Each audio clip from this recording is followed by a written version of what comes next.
Trois invités avec nous chaque soir pour décrypter les mouvements de la planète marché. Thierry Leclerc est avec nous, président et fondateur d'Alpha Jet Fair Investors. Bonsoir Thierry. Bonsoir Grégoire. David Calfon nous accompagne, le président de Sanso Longchamp Asset Management. Bonsoir David. Bonsoir Grégoire. Et ravi de retrouver Julien Tisserand également autour de ce plateau, de cette table, gérant multi-asset et overlay chez Edmond Rothschild Asset Management. Bonsoir Julien. Bonsoir Grégoire. Un mot effectivement, alors on entre peut-être dans une grande phase de négociation d'ailleurs pour renouveler un certain nombre de postes clés au sein de la Banque Centrale Européenne, un calendrier qui s'accélère avec un point de sensible autour de l'élection présidentielle française en début d'année prochaine, bien sûr.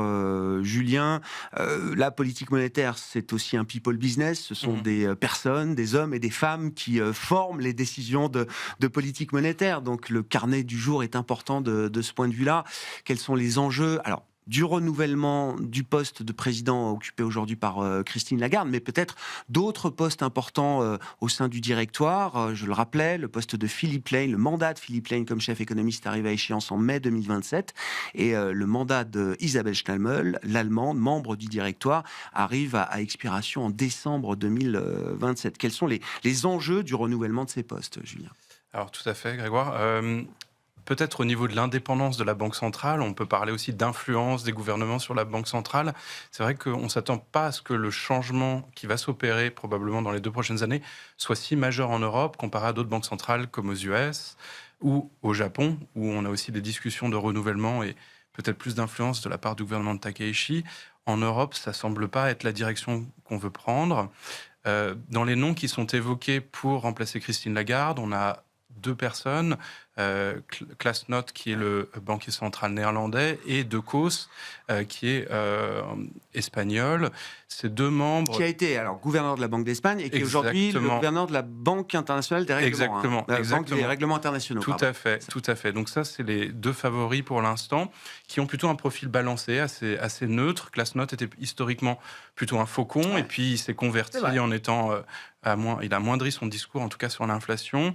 Et ensuite, bien sûr, on a aussi les personnalités allemandes de la BCE. Donc, on a Nagel, qui est à la tête de la Bundesbank, et Madame Schnabel.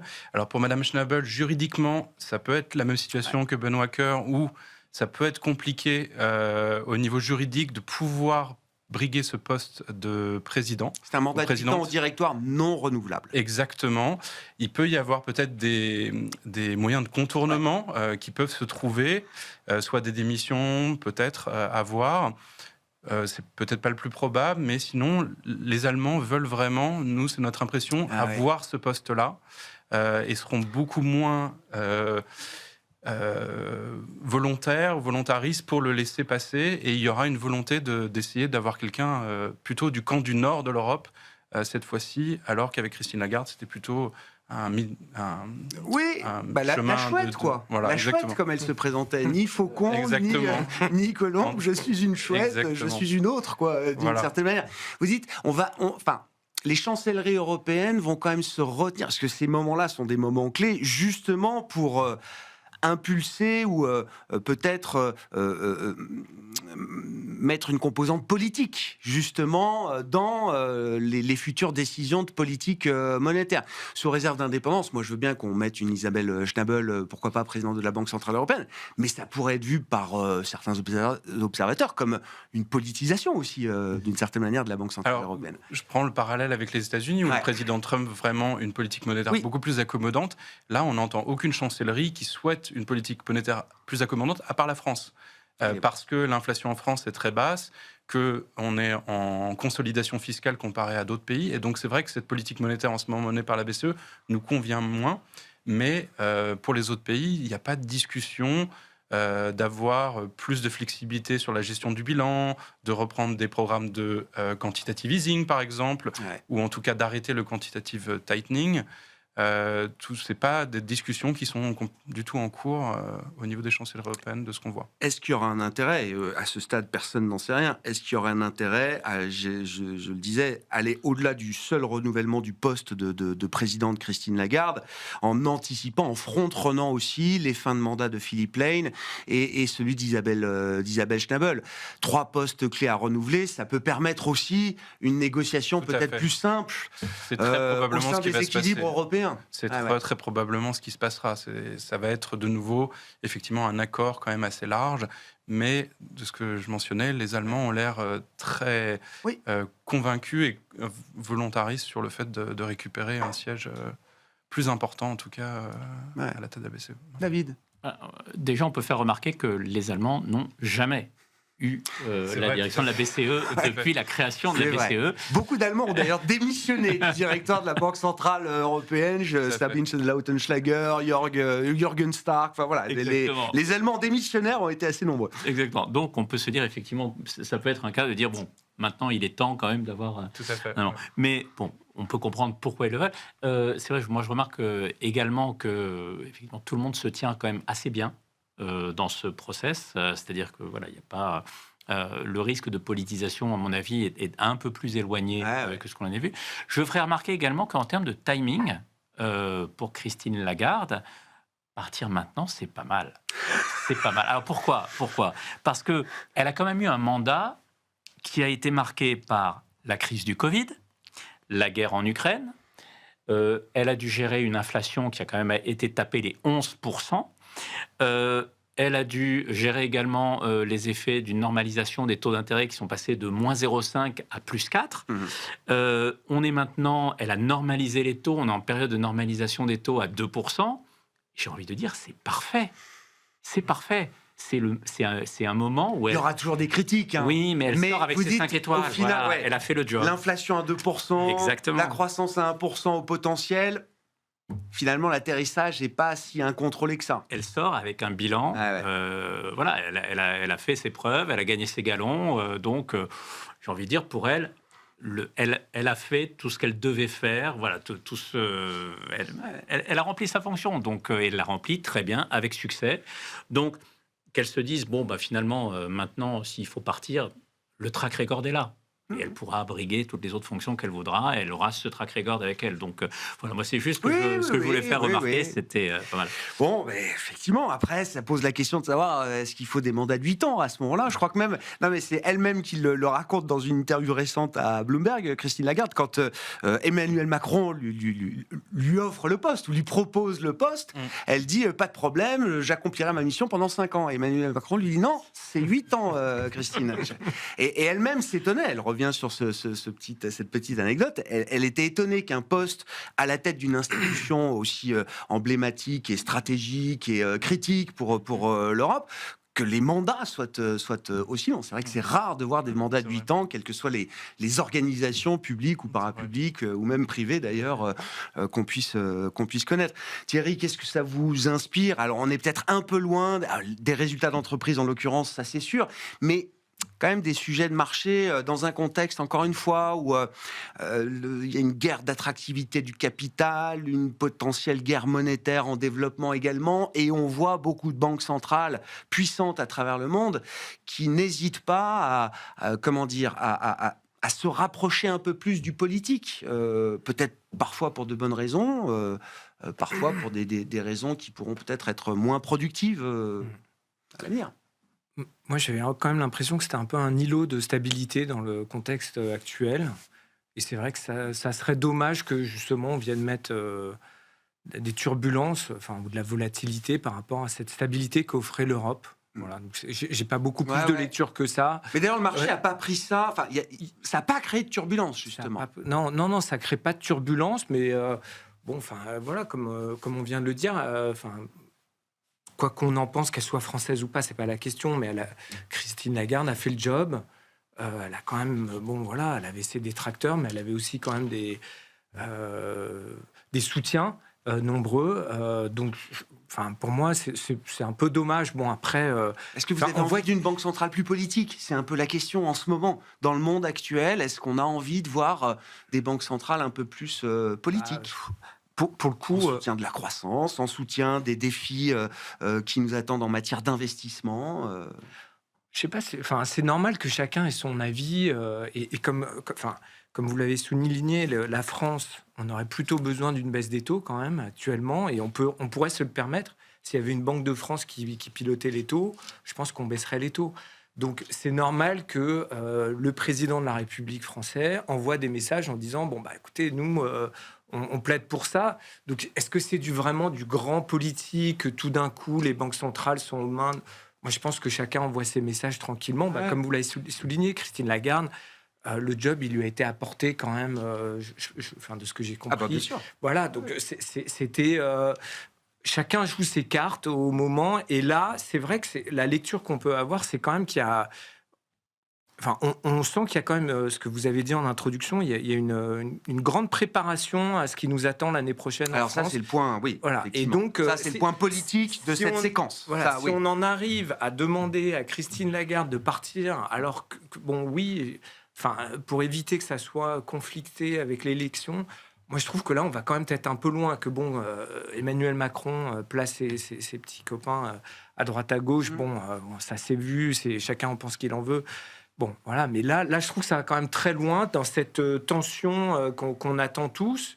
Mais je pensais pas que ça irait ça pourra créer du ressentiment, ça, j'ai pas de doute. Hein. Voilà. Je pensais pas que ça irait aussi loin. C'est ça que je voulais dire. Peut-être aussi la première fois que les sondages donnent autant de probabilités de succès à des partis qui sont très, très eurosceptiques. Ouais. Donc voilà, c'est peut-être aussi ce qui fait le côté un peu inédit. D'accommodation dans le discours, effectivement, du RN, hein, puisqu'on parle de ça. N'oublions pas, effectivement, qu'à un moment, ils ont été, purement eurosceptiques, voire plus que ça, et que même au niveau européen, je pense que ça a encore un peu marqué les esprits, et je suis pas sûr que nos partenaires européens aient forcément envie de retrouver, je sais pas... En tout cas, c'est un parti avec lequel il faudra compter peut-être à un certain moment dans les négociations européennes également. Et si on peut, aller un peu plus vite pour éviter ces moments de négociation qui pourront être difficiles, peut-être que c'est un choix européen aussi. Si je reviens juste au réglage de politique monétaire, Julien, oui, il n'y a aucune raison à ce stade, quel que soit le calendrier de renouvellement du directoire, aucune raison à ce stade que la Banque Centrale Européenne modifie son réglage de politique monétaire. Ça pose. Non. Parce qu'on a toujours le plan fiscal allemand qui est en train d'être déployé. On commence à voir certains effets. On voit les commandes industrielles, notamment domestiques, qui commencent à monter. On voit que ça commence à se déployer dans l'économie. Et la BCE est assez claire. Elle veut voir les effets de ce plan. Beaucoup d'économies européennes sont en croissance, ça se passe assez bien. Il y a la France forcément toujours en retrait, mais c'est pas suffisant pour baisser les taux actuellement. Et donc il faut un choc, soit endogène, soit exogène, pour vraiment entraîner une baisse des taux cette année, et ou une inflation qui est très en dessous de 2%. Et on ne s'attend pas à ce qu'elle soit bien en dessous de 2%. L'inflation de tête, oui, devrait être légèrement en dessous cette année, mais l'inflation cœur est attendue à rester un peu au-dessus de 2% toute l'année, notamment à cause de services qui sont très robustes. Néanmoins, l'inflation salariale continue à se modérer, etc. Donc, on pourrait raisonnablement attendre peut-être une baisse de taux pour l'année prochaine. Mais pour cette année, ça semble impossible, en tout cas, dans le contexte actuel. Une pause ferme et durable. Voilà, exactement. Depuis juin 25, je dis. Voilà, et donc, ce qui embête la BCE, finalement, c'est l'euro. Et on a des interventions verbales répétées pour, dès qu'on est un euro-dollar au-dessus, approchant un 20, allant au-delà, où c'est vrai qu'ils sont embêtés. Mais le marché pourra essayer d'anticiper potentiellement un mouvement ou une baisse de taux, peut-être en réponse à un euro trop fort, mais ça semble pas suffisant, même ça, pour provoquer une baisse de taux cette année. Bon, cette amélioration cyclique, là, on la voit dans les marchés. On va parler de la tech et de l'IA, effectivement, qui suscite un peu plus de défiance. Disons que le thème IA est devenu un thème risqué, ou en tout cas qui comporte une part de risque, ce qui n'était pas le cas peut-être dans la séquence précédente. Mais face à ça, il y a l'idée quand même d'un cycle qui s'améliore fondamentalement, là. Oui, alors ça, encore une fois, les chiffres commencent à le montrer, les entreprises commencent à le dire également, donc ça, c'est bon signe. Mais si on revient à ce que vous disiez sur l'IA, on se faisait la remarque pas plus tard que cet après-midi, dans les saisons de résultats précédentes, si on regarde les Magnificent Seven, plus elles annonçaient de CAPEX, plus... c'était merveilleux et le cours de bourse montait. Et là, on a quand même eu la première saison de résultats où plus les chiffres de CAPEX étaient élevés, plus le titre se faisait sanctionner. Donc ça, c'est la première observation où il y a quand même une espèce de retour à la réalité en se disant tous ces investissements, c'est bien, mais est-ce qu'un jour, on en verra les bénéfices ? Ça, c'est le premier. Il y a un tiers des investisseurs, la sondage BOFA qui est sorti, le Fund Manager Survey, tous les investisseurs pendant des années n'ont cessé de dire que les entreprises n'investissaient pas assez. Oui. Pour la première fois de l'histoire, il y a 30% d'investisseurs qui estiment que peut-être que là, certaines entreprises sont en train de surinvestir. Et l'autre sujet là-dessus, puisque effectivement, on a vu que le re-rating sur certains secteurs, notamment le secteur des softwares, avait été monstrueux. Ouais. Et on est tous un petit peu dans l'angoisse en se disant quel va être le prochain Bah, c'est secteur. Et je pense que l'indicateur qu'il faut regarder, ultime, c'est les banques. Parce que quand on regarde le montant de la production de crédit, ça a été essentiellement un montant de production de crédit qui a été dans le shadow banking. Le shadow banking, c'est le private equity. Le private equity, c'était essentiellement du software. Et donc, à un moment donné, on risque de voir l'effet retour et l'effet ultime qui est de dire, bon, finalement, qui a prêté l'argent, qui part en fumée comme ça et qui n'a pas de retour sur investissement? Ce sont les banques. Donc, moi, c'est l'indicateur que je regarde en particulier.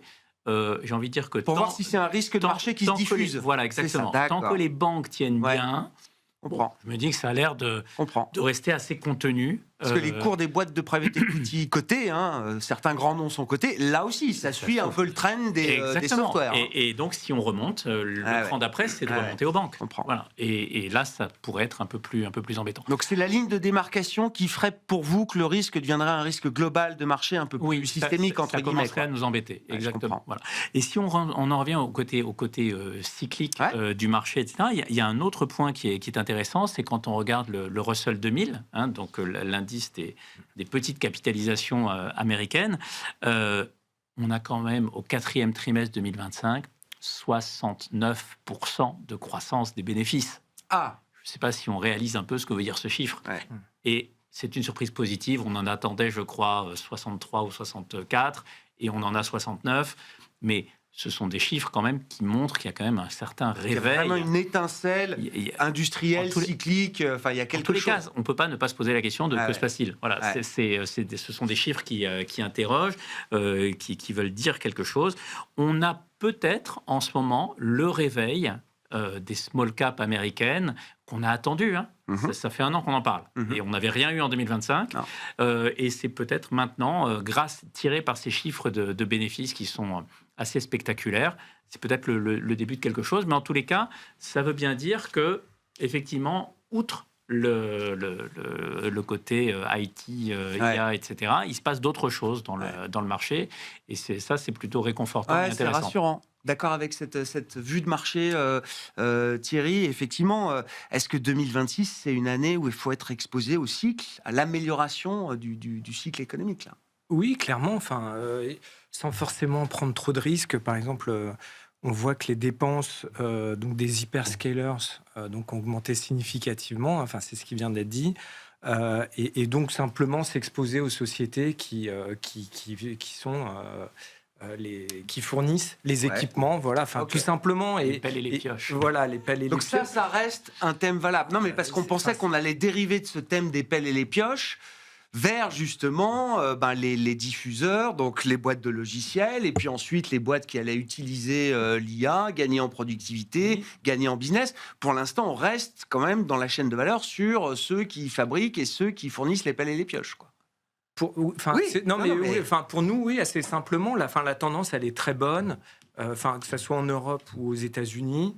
En Europe, on a des petites histoires de devises sur les boîtes suédoises, par exemple, qui sont donc des très gros producteurs de machines-outils, qui interviennent donc dans toute la chaîne de valeur des data centers. Ils ont un petit effet sur la couronne suédoise, mais bon. Bref, quand on lise de tout ça reste très bon.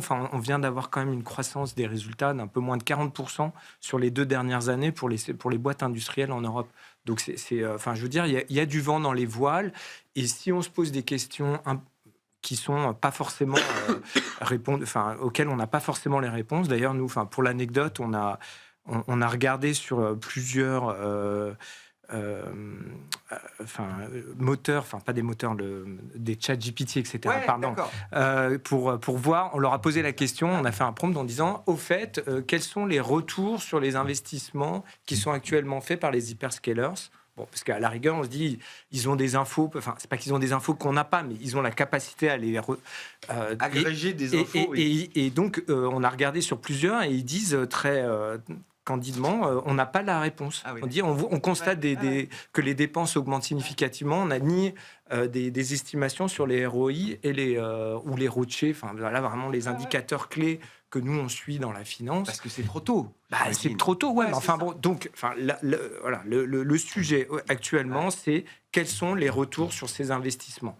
Après, il y a quand même 2 points de nuance. C'est c'est des boîtes quand même qui sont très bien installées, je pense très bien dirigées. Voilà, il faut pas les sous-estimer quand même, les managements. Je pense qu'ils savent ce qu'ils font. Donc, faut pas, évidemment, on n'est pas au casino, on ne paye pas aveuglément et on va voir ce qui va se passer. Non, mais on fait all-in sur les cash flows, quoi. On met a- tous les cash flows sur la table, quand même, là. Ah bah eux, oui. Bah Là, oui. clairement, oui. Bah oui. Mais bon, ça fait 20 ou 30 ans qu'ils font ça et pour le moment, ils ont quand même bien réussi à tirer leur épingle du jeu. Et puis surtout, ils sont dans des... Nous, on a regardé aussi, ça c'est hyper intéressant, le free cash flow. Donc, quand on regarde les résultats opérationnels, etc., les variations du BFR, tout ce qui est non cash, donc ça donne un matrix, ok. On enlève les capex, Ouais. et donc c'est le free cash flow. Le free cash flow, il va rester positif pour Quand tous même. les D'accord. hyperscalers en 2026. D'accord. Donc oui, elles font de la gestion saine en allant taper le marché obligataire pour voilà, parce que c'est normal. Mais elles ont les moyens de dépenser cet argent-là parce qu'elles sont en position tellement dominatrice, elles sont assises sur des tas d'or que Bon, bah voilà. Aussi, il y a une histoire de changement de statut, Thierry. C'est plus le même statut.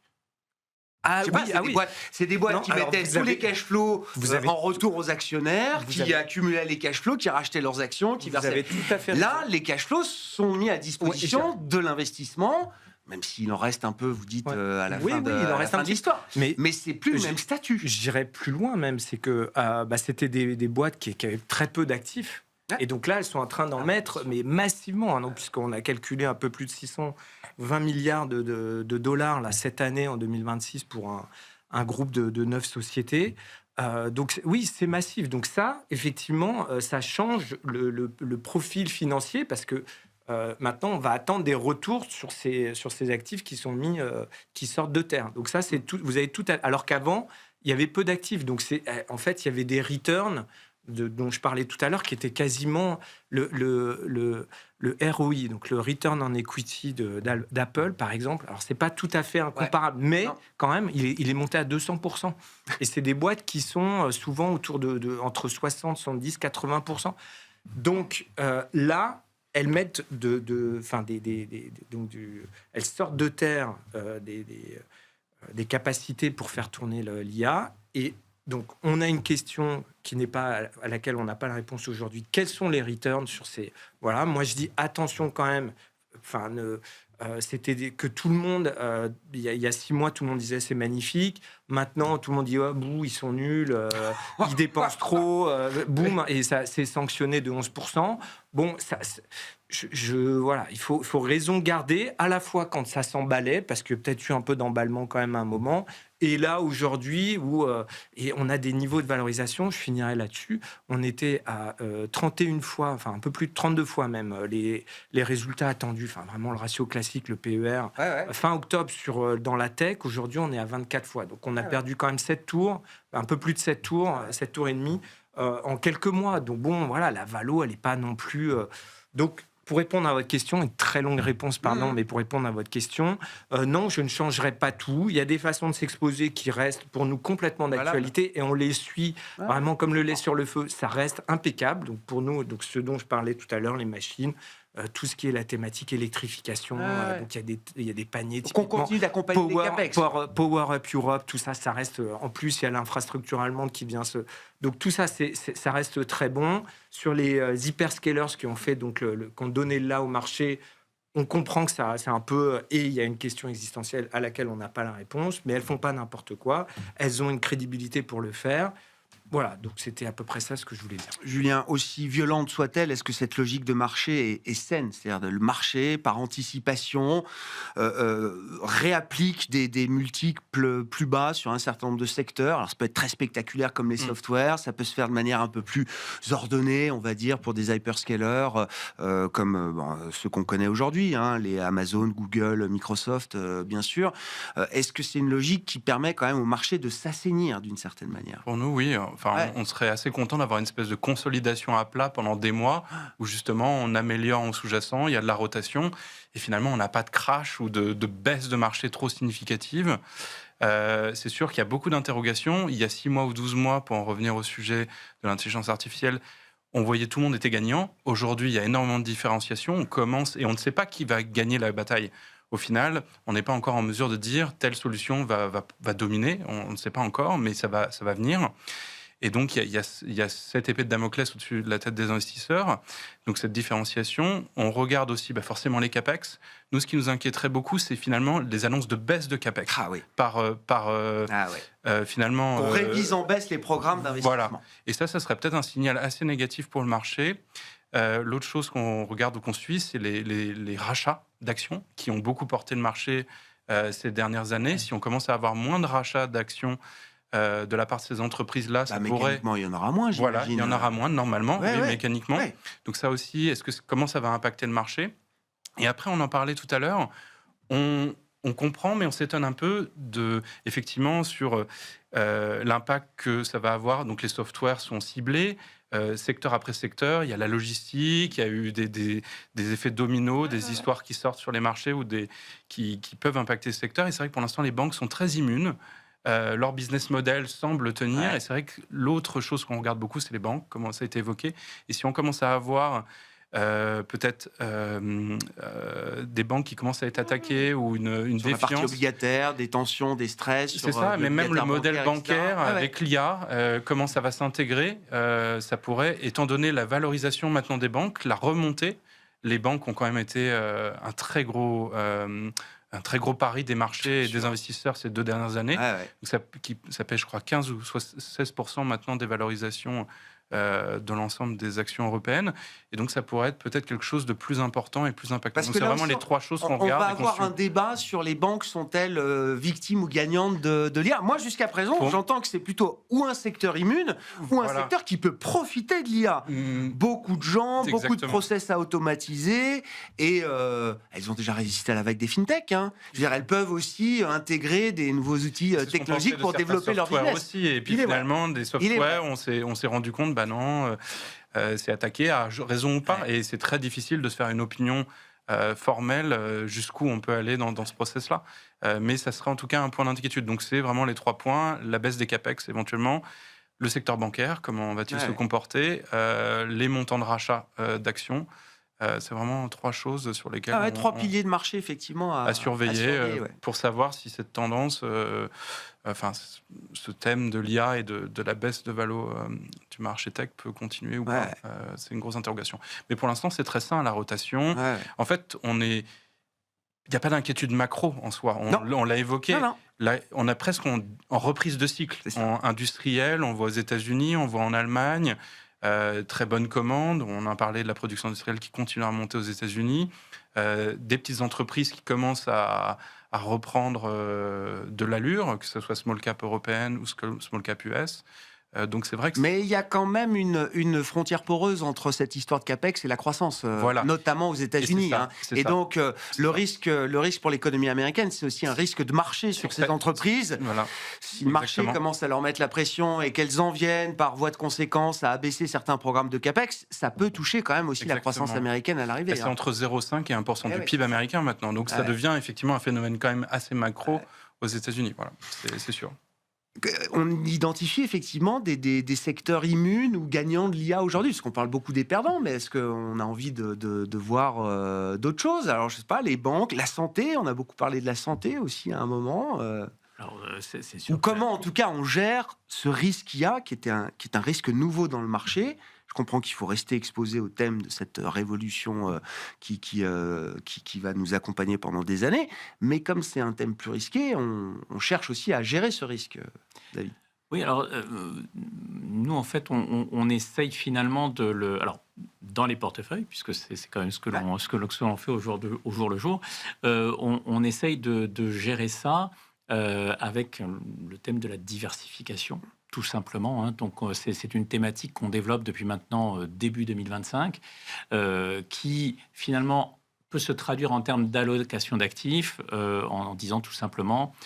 On réduit la part des États-Unis dans nos portefeuilles et on augmente la part du Japon et des émergents. Juste une petite anecdote, je faisais le point avec notre gérant multi-asset cet après-midi, que vous connaissez bien, Cyriac Vaillant. Bien sûr. Et il me disait, en ce moment, j'ai autant, dans mon portefeuille diversifié, j'ai autant d'États-unis que de marchés émergents. En equity, en action. Ça n'a pas dû arriver souvent ces dernières années. C'est rare, exactement. Voilà. Et donc ça c'est intéressant. Et pour nous, c'est une manière de nous prémunir, plutôt que d'essayer de deviner quel va être le prochain secteur, parce que c'est quand même très très compliqué et on se fait tout le temps surprendre. Donc voilà, on fait un peu preuve d'humilité en disant voilà, il y a une manière de se protéger, c'est de regarder finalement des thématiques qui vont bénéficier d'autres forces qui sont à l'œuvre, comme la dédollarisation. On sait que la baisse du dollar bénéficie aux émergents, donc on a remis des émergents dans les portefeuilles alors que ça faisait longtemps qu'on n'en avait pas eu.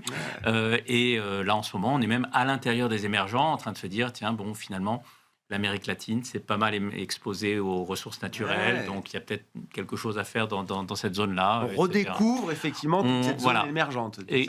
Exactement, et sans parler du Japon. Et Japon, donc vous restez constructif sur le Japon. Toujours. Oui. D'autant plus avec la victoire de Sanae Takaichi, le contrôle qu'elle a sur la Chambre. Oui, c'est vraiment une démonstration de force qu'elle a faite. Elle est extrêmement pro-business, pro-économie, pro-relance économique. Et donc, il y avait eu déjà une première vague qui était très structurelle de tout ce qui touche à la gouvernance d'entreprise. De manière anecdotique, je rappelle à tout le monde que la gouvernance d'entreprise est devenue un sujet le jour où l'État est devenu le premier actionnaire de la bourse de Tokyo. De la moitié de la bourse de Tokyo, oui, c'est ça. À force de racheter au travers du fonds de pension de la Poste, du fonds de pension du gouvernement et de la BOJ qui rachète des ETF actions. On a regardé la gouvernance, l'allocation, du cash, etc. Et on a vu que tout n'était pas parfait. Exactement. Donc ça, il y avait déjà cette première vague qui a soutenu donc, la performance du Japon de ces dernières années. Et là, je pense que Takaichi, c'est une nouvelle impulsion. D'accord. D'ailleurs, le marché ne s'y trompe pas, puisque le marché japonais, depuis le début de l'année, est quand même en hausse de 14%. Et n'oublions pas cette option toujours assez délirante sur le yen, qui est à des niveaux qui était une faiblesse record. D'accord. Donc on n'a plus besoin de se couvrir, même pour acheter les actions japonaises aujourd'hui ? Non, on ne se couvre plus. D'accord. Voilà. Non, sur ces niveaux-là, on trouve qu'il y a une asymétrie et qu'au contraire... Et là encore, l'autre avantage de jouer le yen, c'est que c'est aussi une devise risk-off. Donc, en cas d'événement de volatilité, généralement, le yen se renforce. Pour moi, le vrai marqueur d'une reflation réussie, c'est de voir la devise monter et les actions monter. C'est un schéma qu'on peut imaginer au Japon. On peut l'imaginer, tout à fait. D'accord. Parce que très souvent, ça a été un jeu de vase communicant ces dernières années. Et là, on pense que cette peut trouver une corrélation positive. Exactement. Intéressant. Exactement. Bon, comment on gère les portefeuilles là aujourd'hui, après tout ce qu'on a raconté, ce risque qu'il y a qui est présent désormais dans le marché alors qu'il ne l'était pas auparavant. Qu'est-ce que ça implique et cette histoire de diversification, comment vous la traitez chez vous, chez Alpha Jet Fair Investors ? Alors nous, la diversification, comme on dit toujours, c'est le seul free lunch que la finance offre, donc faut pas s'en priver. Faut pas s'en priver. C'est plutôt sympa. Donc on essaye toujours d'avoir des portefeuilles très diversifiés, ça par définition. 24 heures sur 24, 7 jours sur 7, c'est le cas. Donc là, nous, rien de nouveau sous le soleil. Je dis pas qu'on voit tout parfaitement, c'est pas ça ce que je dis. Non, mais c'est juste, vous dites. Voilà, c'est une discipline. Donc ça se traduit concrètement. On a je pense qu'on a significativement plus de lignes en portefeuille que ce que font nos confrères. Donc voilà, c'est ça, la diversification. Et on a des univers d'investissement qui sont très larges, qui nous permettent d'aller chercher des dossiers à droite à gauche qui sont... Plus on descend en taille de capi, plus c'est spécifique. Ouais. Et justement, c'est sur des niches. Entre eux, voilà, c'est exactement ça. Pour mémoire, quand même, la corrélation des small caps est 2 fois plus faible que pour les grandes capitalisations. D'accord. Hein. Donc c'est là, si on veut de la diversification, Il y il a faut descendre. plus de passifs et d'indiciels dans les grandes oui, caps évidemment. qu'il y en a sur les small et micro caps. Ça Dit peut autrement, expliquer vous avez effectivement. tout à fait raison. Ouais. C'est exactement le cas. Donc là, pour le coup, nous, on ne change pas grand-chose. Après, juste 2 points pour compléter ce qui a été dit sur l'IA. Premièrement, quand on regarde... Il y a un point quand même qui est important à avoir en tête, c'est que la croissance américaine, donc qui va être annoncée là après-demain, elle est attendue à 2,5. Bon, enfin, ça va être très bon. On va certainement avoir le droit à quelques petits tweets de notre ami président américain. Mais bref, ce que je veux dire, c'est que donc il y a de la croissance aux États-Unis. Par contre, là, on a une vraie décorrélation avec le marché de l'emploi. Donc, on peut se dire, oui, mais finalement, ils se triturent un peu la tête sur les CAPEX, tout ça, c'est des histoires de marché. Bon, non, il y a une implication entre le 1er janvier 2025, donc le taux de chômage des cols blancs a augmenté. Hein, et donc, que ça soit les commerciaux, c'est un boom sans emploi. Le management, alors que tout ce qui est secteur primaire, secondaire, donc l'agriculture, la production, le taux de chômage, le nombre d'emplois a significativement augmenté. Donc, on a quand même aujourd'hui des traces dans l'économie concrète. Et donc, là, ça commence vraiment à inquiéter les économistes. Et deuxième point, très rapide, sur les conf calls du premier trimestre, en Europe, la thématique qui a été mentionnée en moyenne 3 fois. C'était 1 fois l'année dernière. Et pourquoi c'est intéressant ? C'est parce que on arrive aussi maintenant avec l'IA justement à savoir la tonalité des mentions justement, et donc en fait les managements sont très enthousiastes en disant ça a amené des gains de productivité, de la croissance, et par contre quand on leur demande à court terme ou comment ça va être déployé, là c'est plutôt donc on arrive à mesurer ça, donc c'est significativement plus mentionné, mais par contre on voit quand même qu'il y a un peu de malaise chez certains managers. On n'aura pas le temps de percer le mystère du boom économique américain sans création d'emplois, Julien, mais un mot des lignes stratégiques qui guident là le déploiement des investissements chez vous, chez Dram, dans cette configuration de marché là. On est de façon similaire positif, surpondéré sur les actions, plutôt à chercher de la diversification cyclique et aussi sur les émergents, le Japon, géographique aussi. On est plus positif, effectivement, toujours le thème du dollar plus faible. On pense en revanche que le dollar ne va pas tant s'affaiblir contre l'euro, on le voit plutôt dans un 15, un 21 maintenant, mais plutôt contre les devises asiatiques, où on verrait des reprises des devises asiatiques. La première vague, ça a été contre euro notamment l'an dernier, moins contre les devises asiatiques. Et là, la deuxième jambe pourrait être... Il pourrait y avoir un peu plus d'appréciation des devises asiatiques, toujours assez douce, mais donc on évoque aussi effectivement de détenir des actions japonaises non couvertes, effectivement pour avoir ce double effet qui pourrait être intéressant. Sur l'obligataire, on reste investi sur le crédit. On ne voit pas effectivement au niveau macro et même micro d'inquiétude à avoir particulière, même si les rendements sont assez serrés. Oui. Et on reste légèrement surpondéré en sensibilité, notamment avec une préférence sur les États-Unis pour ses capacités aussi de risk-off, de mieux marcher en baisse de taux si on avait plus d'inquiétude sur les marchés actions et plutôt sur les parties courtes de courbe. 2-5 ans, c'est vraiment la préférence pour le moment. C'est la zone la plus confortable effectivement des courbes de taux toujours ce thème de désinflation qui est très lent, mais qui est toujours mais qui est en progrès. On l'a vu encore avec la dernière marque d'inflation aux États-Unis. Exactement. Merci beaucoup, messieurs. Merci d'avoir été les invités de Planète Marché ce soir. Julien Tisserand, Edmond Rothschild Asset Management, David Calfon, Sanso Longchamp Asset Management et Thierry Leclerc, AlphaJet Fair Investors.